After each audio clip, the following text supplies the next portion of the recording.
অবশেষে বার্সা শিবিরে আসলো বড় সুসংবাদ। স্প্যানিশ সুপার কাপের আগে বার্সেলোনাকে সুখবর দিয়েছে লামিনে ইয়ামাল। চোট কাটিয়ে অনুশীলনে ফিরছেন এই তারকা স্ট্রাইকার। নির্ধারিত সময়ের চেয়ে আরও দ্রুত চোট কাটিয়ে উঠেছেন এই স্প্যানিশ তারকা। গত 16 ডিসেম্বর চোট পেয়েছিলেন ইয়ামাল। লা লিগার ম্যাচে লেগানেসের বিপক্ষে খেলতে অ্যাঙ্কেলের চোট পান তিনি। তখন ধারণা করা হয়েছিল সেই চোট কাটিয়ে উঠতে 3 থেকে 4 সপ্তাহ সময় লাগতে পারে। তাই স্প্যানিশ সুপার কাপে ইয়ামালকে খেলা নিয়েছিল আশঙ্কা। তবে প্রত্যাশা চেয়ে দ্রুত চোট কাটিয়ে উঠেছেন তিনি। ফলে গত বৃহস্পতিবার অনুশীলনে ফিরছেন এই তরুণ স্ট্রাইকার। তবে প্রত্যাশার চেয়েও দ্রুত চোট কাটিয়ে উঠেছেন তিনি। ফলে গত বৃহস্পতিবার অনুশীলনে ফিরছেন এই তারকা স্ট্রাইকার। আগামী শনিবার কোপা দিল রের শেষ 32-এ বারবাইসোর বিপক্ষে খেলবে তারা। এই ম্যাচে ইয়ামালের খেলার সম্ভাবনা নেই।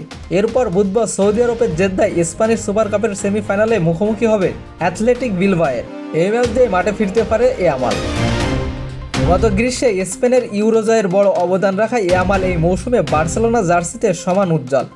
2 বার চোটে পড়ার আগে সব প্রতিযোগিতা মিলিয়ে 21 ম্যাচে তিনি গোল করেছেন 6টি, অবদান রেখেছে 77টার 11টি গোলে। তবে তিনি কিন্তু বলেছিল এবার সে ভয়ানক রূপে ফিরে আসবে।